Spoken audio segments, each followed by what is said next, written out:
Hello po mga kababayan, si Dante Maravillas, Bicolano vlogger, broadcast journalist from Albay. Breaking news ngayon, si Saldico mga kababayan nag-resign na bilang kongresista.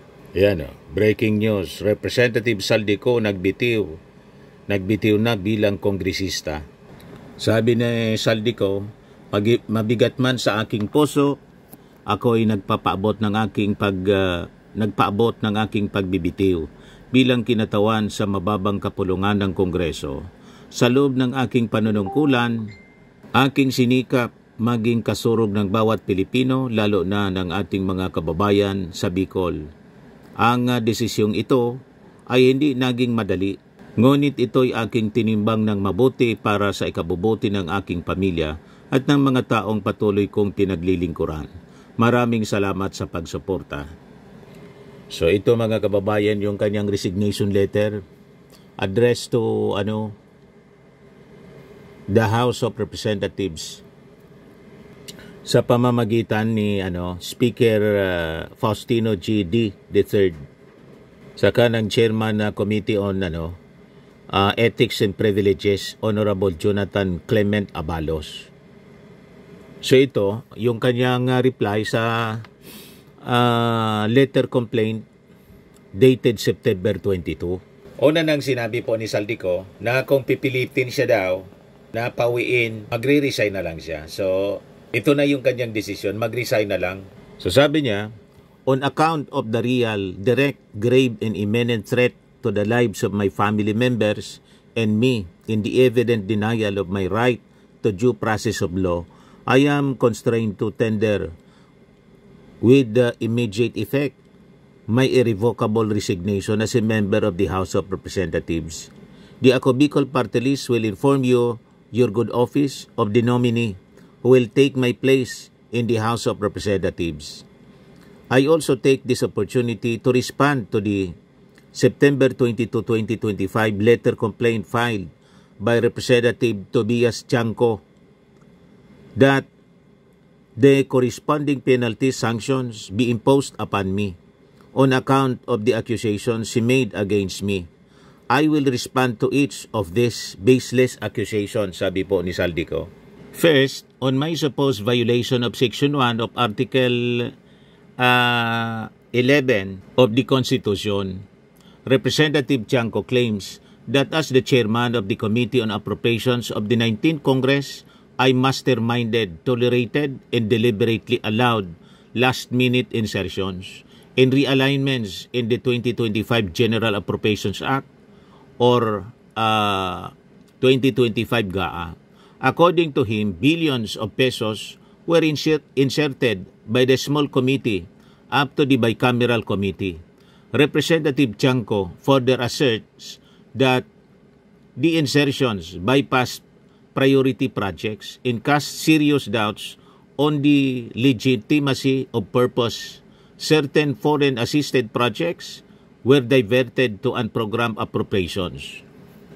I categorically deny these baseless accusations. I did not mastermind, tolerate, or allow any supposed last-minute insertions and realignments in items in the GAA 2025 GAA.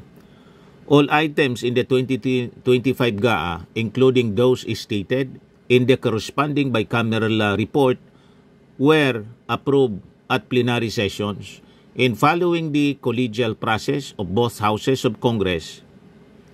And it is impossible, if not absolutely impossible, that I, on my own, could make any supposed insertions without the knowledge or approval of the members of both chambers of Congress. The 2025 GAA was eventually signed into law by the President after what we as members of the House of Representatives understood to be thorough scrutiny by His Excellency of each and every item to ensure that everything is in order.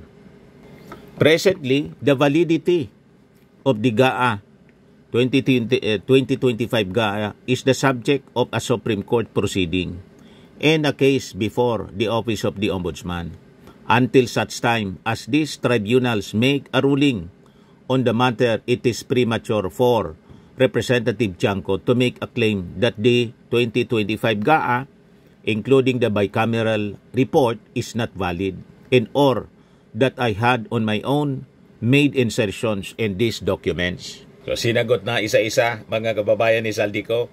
With all due respect to this honorable committee's administrative and disciplinary authority, it is prudent to await the resolution of the Supreme Court and or the Ombudsman pending trial to prevent any premature conclusions and or decisions that may compromise the integrity, fairness, and impartiality of this committee.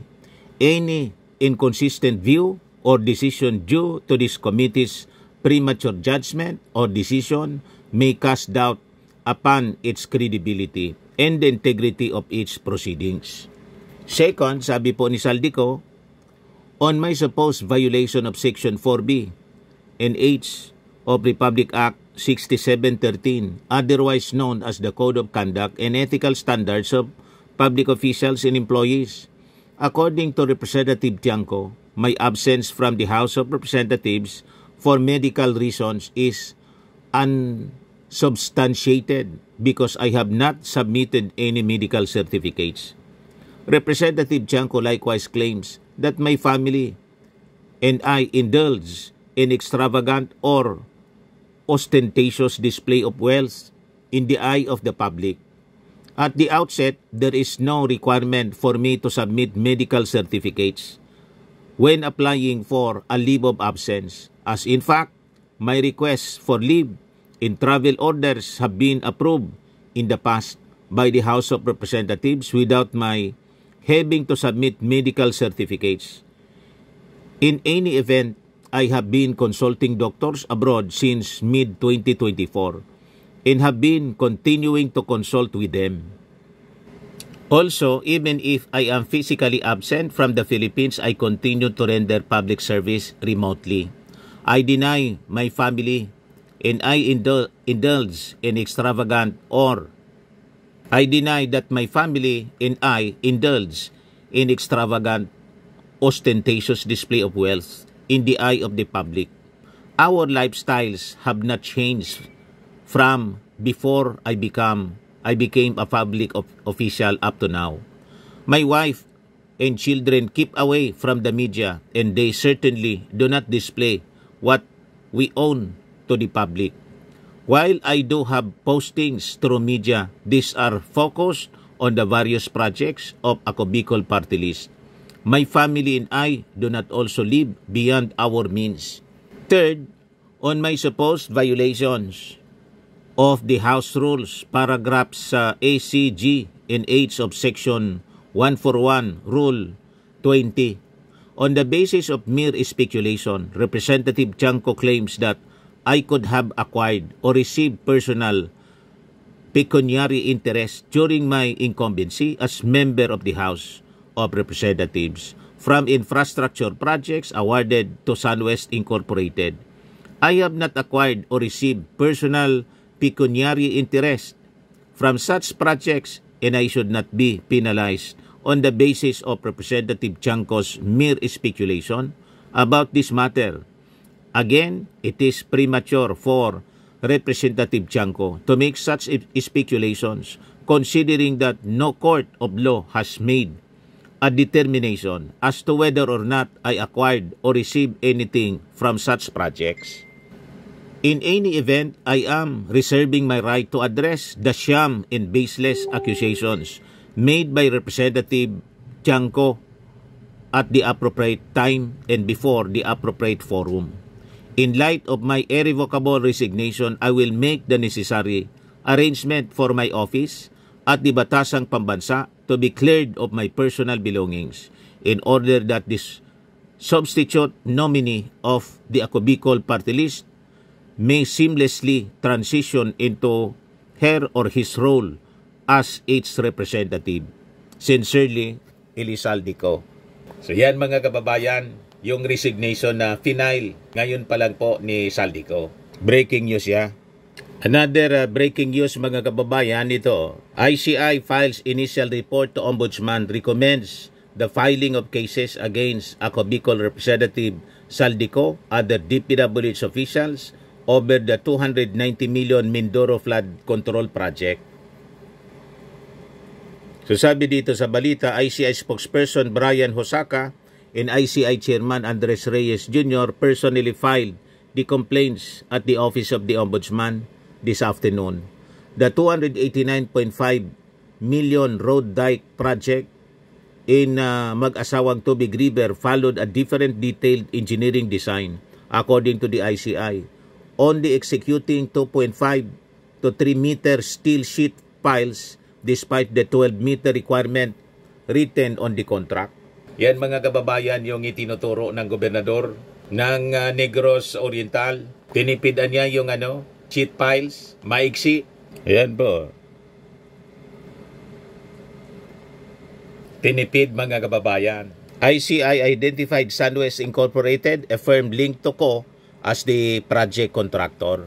While Congressman Co claims to have divested his interest, reports suggest he may potentially retain beneficial ownership. The Commission underscores the additional evidence is needed to establish any definitive connection, sabi po ng komisyon.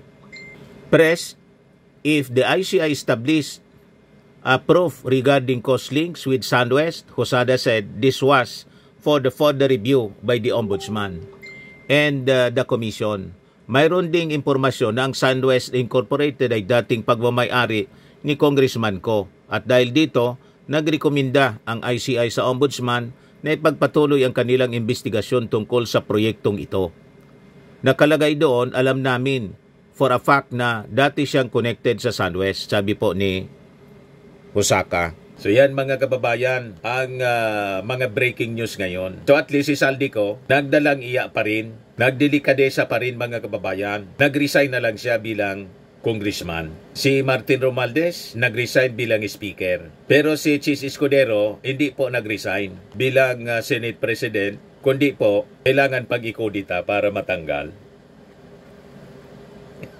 At yung mga Duterte senators, ni mag-inhibit po sa investigasyon. Na sila mismo, mga kababayan, iniimbestigahan. Sila yung parte sa nag-iimbestiga.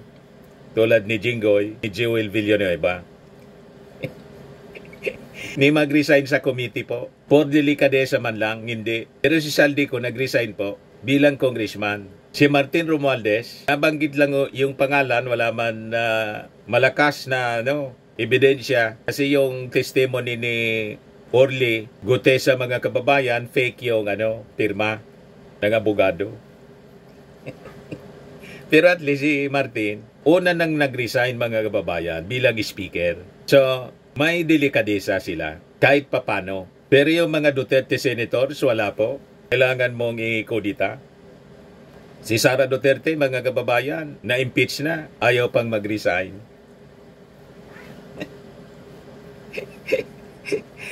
Di ba? Yan ang pagkakaiba po, mga kababayan.